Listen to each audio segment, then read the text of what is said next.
আসসালামু আলাইকুম। বাংলাদেশ চালক ভাই সবাই কেমন আছেন? আশা করি সবাই ভালো আছেন। তো আজকে যে কথাগুলো আপনাদের মাঝে বলার জন্য চলে আসলাম, সেটা হচ্ছে আমাদের বাংলাদেশে চালক ভাইদের জন্য। আপনারা যারা আমার ভিডিওটি দেখছেন অবশ্যই ভিডিওটি শেয়ার করে দিবেন, যাতে আরেকটি ভাই দেখতে পায়, আরেকটি চালক ভাই যাতে দেখতে পায়। আমি যে বিষয়ে কথা বলবো এটা হচ্ছে বাংলাদেশ প্রাইভেট কার ড্রাইভার একতার এই সংগঠনের যে নীতিমালাগুলো রয়েছে, যে আইনগুলো রয়েছে, এটা হচ্ছে আমাদের চালক ভাইদের জন্য। আপনারা জানেন আমাদের এই সংগঠনে অনেক অনেক সুযোগ সুবিধা আমরা বহন করছি এবং আমরা সুযোগ সুবিধা আমরা তৈরি করছি, এবং এই সুযোগ সুবিধা তৈরি করতে হলে আমরা প্রত্যেকটি চালক ভাই আমাদের একত্র হতে হবে ইনশাআল্লাহ।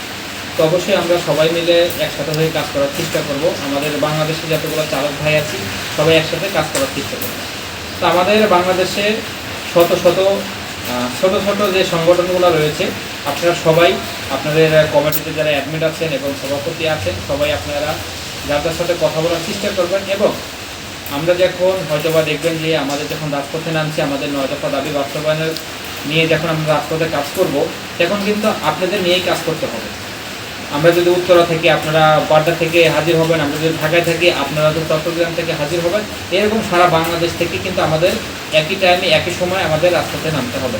তো এই জিনিসটা আপনাদের সবাইকে জানিয়ে দিতে চাই। আপনাদের যাদের ছোটো ছোটো সংগঠন আছে, এই সংগঠন নিয়ে আপনারা কথা বলবেন এবং কি আমাদের চালক ভাইদের জন্য সহযোগিতা করবেন।